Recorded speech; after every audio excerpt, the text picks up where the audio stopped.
بسم اللہ الرحمن الرحیم۔ ہماری آج کی ویڈیو معدے میں السر سے متعلق ہے۔ ویڈیو میں آگے بڑھنے سے پہلے میری آپ لوگوں سے گزارش ہے کہ اگر آپ نے ہمارے یوٹیوب چینل کو ابھی تک سبسکرائب نہیں کیا تو پلیز اسے سبسکرائب کر لیں اور ہماری ویڈیوز کو آگے شیئر کر دیں، جزاک اللہ۔ السر جسم کے کسی عضو میں زخم پڑ جانے کو کہتے ہیں اور معدے میں زخم ہونے کی صورت میں اسے السر کا نام دیا جاتا ہے، جو اکثر معدے کی پچھلی دیوار پر ہوتا ہے، تاہم اگلی سطح پر بھی یہ زخم ہو جاتا ہے۔ یہ پرانا ہونے کے ساتھ بڑھتا چلا جاتا ہے، مگر کیا آپ اس کی علامات سے واقف ہیں؟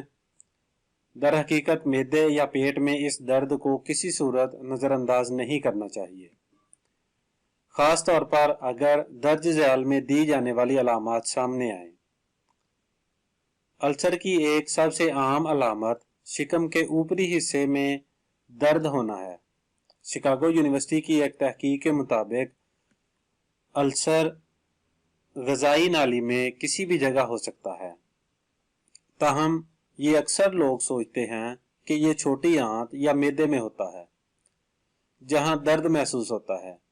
یہ درد عام طور پر سینے کی ہڈی اور ناف کے درمیان ہوتا ہے اور جلن، خارش یا طبیعت سست ہونے کا احساس بھی ہوتا ہے۔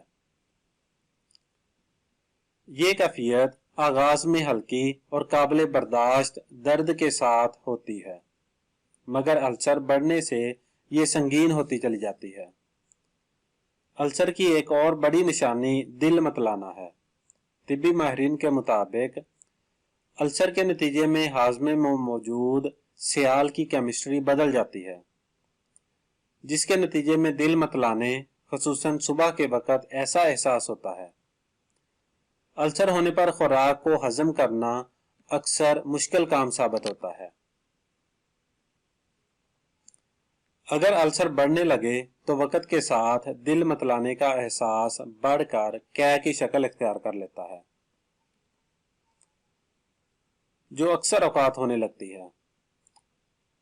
جو کوئی اچھا تجربہ تو نہیں، مگر طبی ماہرین کا کہنا ہے کہ ایسی صورت میں ادویات جیسے اسپرین اور بروفین سے دور رہنا چاہیے، کیونکہ ان کے استعمال سے السر کی حالت خراب ہونے کا خطرہ بڑھ جاتا ہے۔ واش روم میں فضلے میں خون آنا مختلف طبی مسائل کا باعث ہو سکتا ہے، تاہم اگر شکم کے اوپری حصے میں درد کے ساتھ ایسا ہو تو یہ السر کی علامت ہو سکتی ہے۔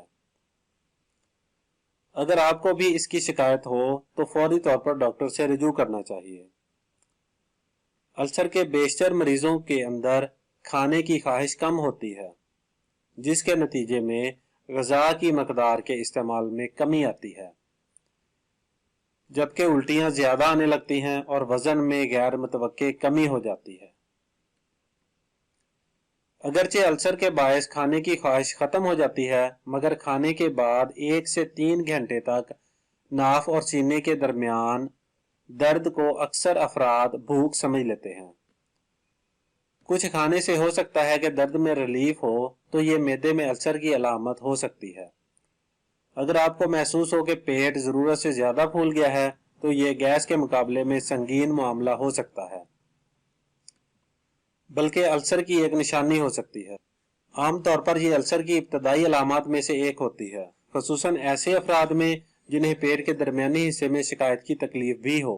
معدے میں درد کے لیے اکثر اوقات ڈاکٹر اومیپرازول تجویز کرتے ہیں، جو کہ رائزک یا کسی اور نام کے ساتھ خریدی جا سکتی ہے۔ اومیپرازول بھی معدے کے لیے انتہائی مفید ہے، لیکن میرا آپ لوگوں کے لیے مشورہ ہے کہ آپ اس کے لیے ہومیوپیتھک میڈیسن کا انتخاب کریں، اس سے آپ کو نسبتاً جلد افاقہ ہوگا۔